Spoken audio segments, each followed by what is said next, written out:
Josh Friedman coming to you again from LibertyCon in Prague. It is now Saturday evening here. We just heard a keynote address, and following the keynote address, we're going to have a bit of a Socratic dialogue, and we're going to give you maybe some ulterior views as to the conference and the Students for Liberty movement, and maybe we'll have a little bit of a politically incorrect conversation on what's been going on here in Prague. Now I'm going to introduce our guest. This is Dominik, a student at the Severo Institute here in Prague, as well as a prominent contributor to libertarian publications in Germany. Dominik, how are you doing? I'm doing good, Josh. Thank you for having me. Thank you for joining us. Now, Dominik, there's been a slogan that's often spoken here. It's taxation is theft. Can you tell me something about that? Taxation is theft. Well, yeah, it's a rather catchy phrase. It has gained some momentum thanks to the internet. And, well, yeah, it's kind of a catchy meme phrase, right? So if you say that taxation is theft, what you mean is you are actually upholding the idea, the concept of property, right, of property rights. Why is property important? Because first of all, you are the owner of your own body, right? So if you own your own body, you should actually be allowed to do with your body what you want. You can take drugs if you like. You should not, just force other people to take them. But you can do whatever you want with your own body. And you can have a nice tattoo, like, I don't know, Saturday afternoon, I think it's a very great opportunity to have a tattoo. Just, paint your body like ever, we want to do some, I don't know, crazy things with your hair. Nobody is going to have a problem with that, I think. Now, when it comes to the fruits of our labor, the picture looks kind of different. Then we have an authority that actually tries to control how much we can keep of the products of our labor, and libertarians now tend to have a problem with that idea, right? They say, wait, if I work, I want to just keep the stuff, right? And because I'm a good person, and libertarians are all very good people, believe me, almost all of them, at least 51%, so it's a majority, they actually say that, look, I just have a surplus here, and I see people in need, so I want to give them something, right? So they have this feeling of compassion, right, of sympathy for other people who are maybe in need. And I think that individuals, which is a tough term here, they have actually the capacity and also the heart to make the right decision. They don't need a central authority to tell them what to do. And this is actually now an expansion of the idea taxation is theft. Okay, one criticism, though, I've heard of this conference is that people may believe ideas, for instance, taxation is theft, but are they actually going to act upon those ideas? Are people willing to carry out tax protests and even go to jail in order to demonstrate their conviction? Well, there are some famous proponents. Now, if you look at, over the Atlantic, there are some in the U.S., for instance, the late father of Peter Schiff, for instance. Irwin Schiff. Irwin Schiff, right, who was also a prolific writer. He passed away, I think, just last year. They're not in jail, we might add. In jail, yeah, unfortunately. So he's kind of a very famous proponent of that concept of tax resistance. Now, he's one out of not too many, right? But I think it's good that most people are walking freely on the face of the earth and are not imprisoned because they do something the central authority dislikes. But I think there's a very fruitful, productive, and a lively concept when it comes to tax evasion, and this is doing, it's like something like barter economy, and you have a phenomenon. What is the term? Phenomenon. Thank you very much, Josh. That is called Bitcoin. Now, Bitcoin is a digital currency, and it allows us to have transactions without supervision of a authority that tries to control and steal parts of our of the money or whatever, of the wealth we have, and we aim at exchanging among each other.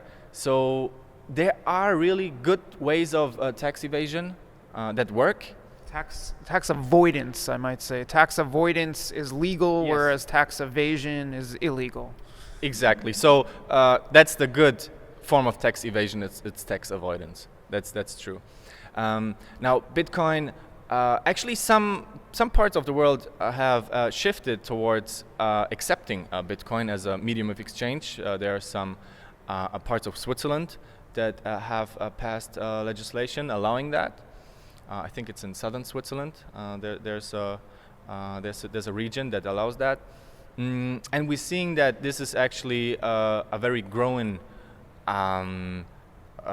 power in human civilization, and I think it will take over in our lifetime. So I've seen this weekend that the presence of Bitcoin is quite noticeable here. There are Bitcoin, maybe more than one Bitcoin booth here, Bitcoin companies, speeches about cryptocurrencies. Now, is your perspective that Students for Liberty and libertarians are putting their ideas into action on taxation by turning to cryptocurrencies?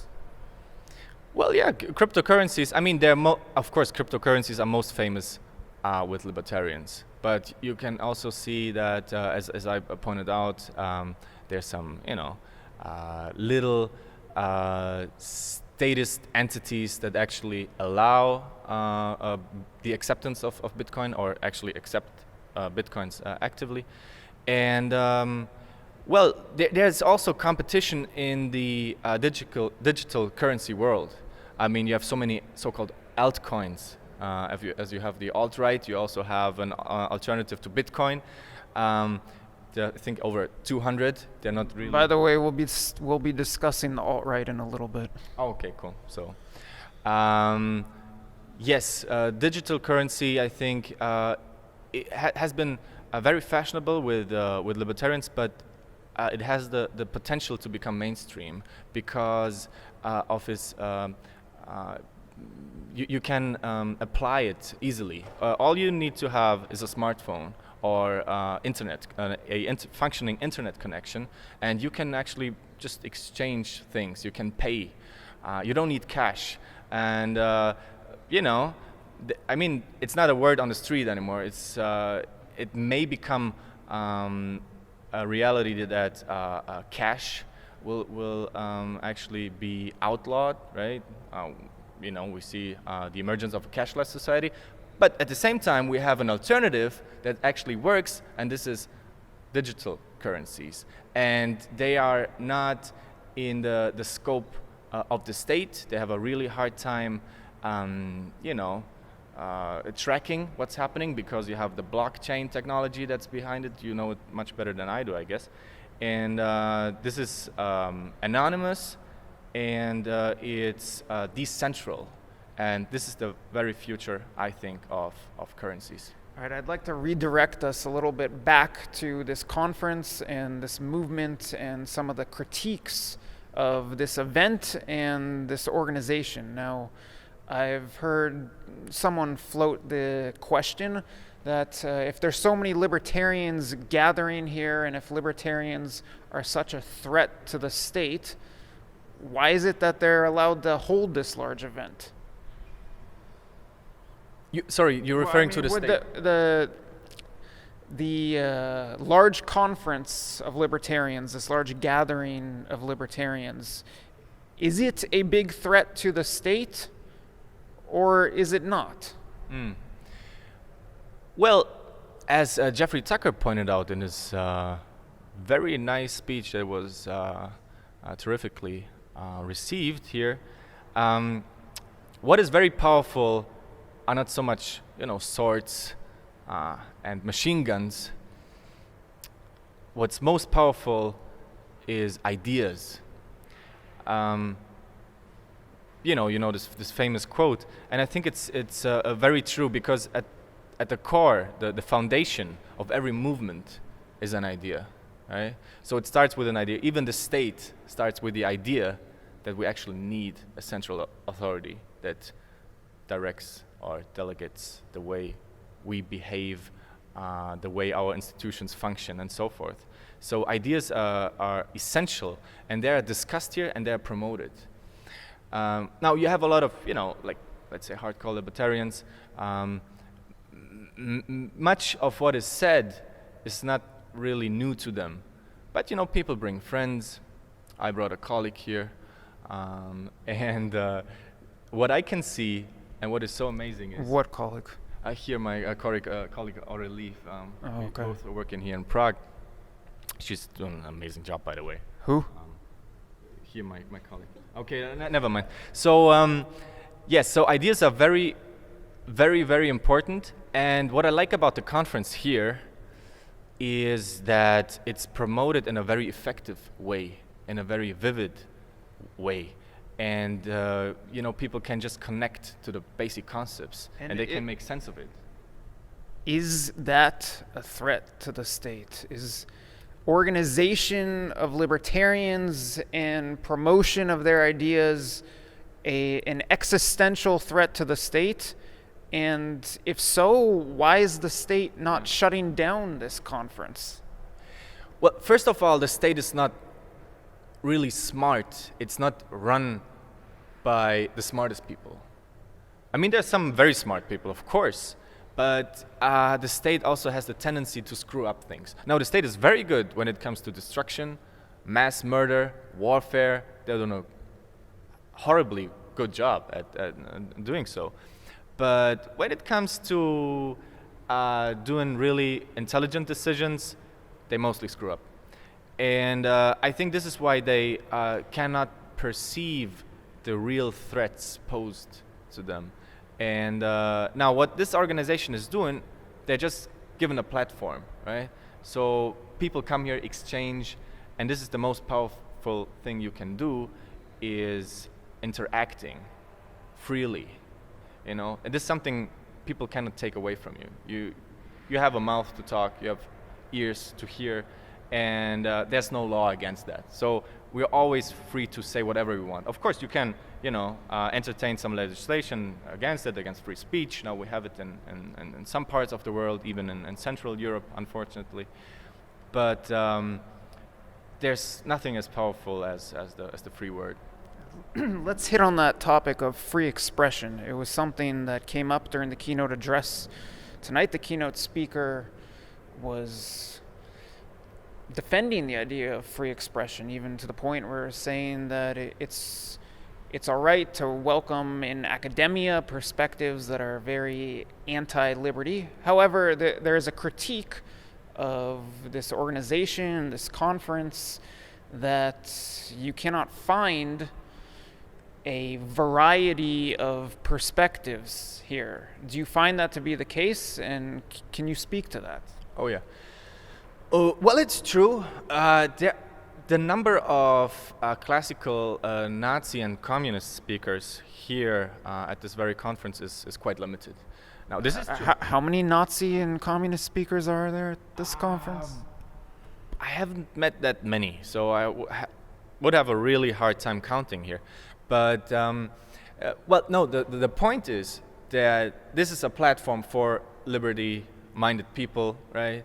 And the promotion of liberty. Now, this is what the show is about. Now, okay, I lifted that mystery here, but that's easy. Now, should kind of different views be allowed? Of course.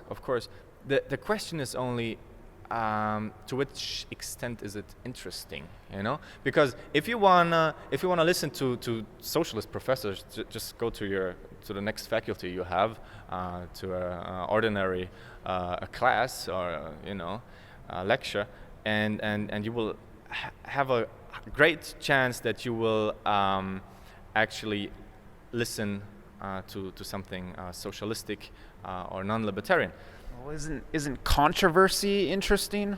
For instance, there was a recent conference, the International Students for Liberty, and there was some controversy there. Yeah.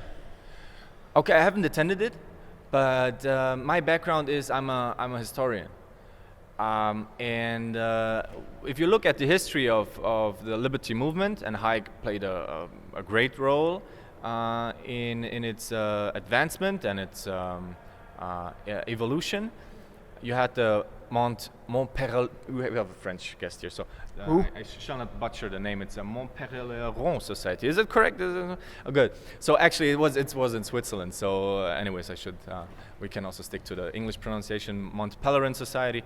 And one of its founders, or its actual founder and first president, was Hayek. Now he had a guy, a friend of his, attending the conference with the name Karl Popper. Now Popper's idea was, look, we have here like a post-World War II situation. Everything is just devastated, right? Europe is not really having a good time right now. It's all under reconstruction. What shall we do to advance liberalism? And Popper thought, well, what is good? It would be good to have a debate among classical liberals like Hayek, like Mises, like Henry Hazlitt, and so forth, and also socialists. So let's invite socialists. Now Mises was not very fond of this idea. He thought, look, if you want to just have a debate with socialists, just knock on your next neighbor's door. Why should you sacrifice all your time and resources to climb that Swiss mountain and have this exclusive meeting? If you want to talk to socialists, you can have it everywhere, right? So him and Hayek wanted to have it, like classical liberals debating. You also had some order liberals and so forth. And then you had a little schism later on. But anyways, so of course you can have a debate between libertarians and Marxists and neo-fascists and collectivists. What about this new alt-right? For instance, some people think that they're not too far away from libertarianism, where others say that they're totally contradictory ideas. Should there be some debate regarding that? Now, that's interesting now, because having a debate with a classical Marxist is to any left, because they're now all neo-Marxists, given that the Marxist prediction of the future hasn't turned out quite correctly. Well, you have some liberal influences, of course, in the so-called alt-right whatever movement, right? It's not really homogeneous, but you have some. I mean, just look at Trump, right? Let's say he's an alt-right guy, whatever he is. I think Steve Bannon, his what is the chief of his main advisor, right? Kind of distanced himself from the alt-right in a way. By the way, I'm going to jump in really quickly. Okay. We're getting a little short on time, so let's make this Trump point, and then we'll wrap it up. Sure, the Trump point, yeah. I mean, if you look at what Trump said and wrote, or one of his ghostwriters, or the whole team, you have some very liberal or classical libertarian free market concepts, right? When it comes to healthcare, now not minding, of course, the actual politics, but theoretical background that he stated in one of his books. A lot of things make a lot of sense. Now, other things don't. For instance, protectionism doesn't work. It's turned out, not working. Here you can have a debate about what's actually working and what not. Which ideas are good and worth defending, and which are not. I think this is very fruitful, can be very productive, and we should talk.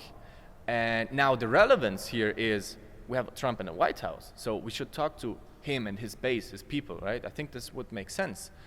There are fortunately, not too many classical Marxists in the White House, as far as I can see. Maybe there are some in Brussels and elsewhere, of course, but that would make sense. And I'm a proponent of that, sure. We should have a debate with anybody if we think it makes sense and it's fun. Okay, so again, we were discussing some of the critiques of the Students for Liberty conference and movement, and maybe in the future we will be seeing some more debate. I don't know, but it was a pleasure speaking with you, and thank you for the insight. Same here. Thank you very much.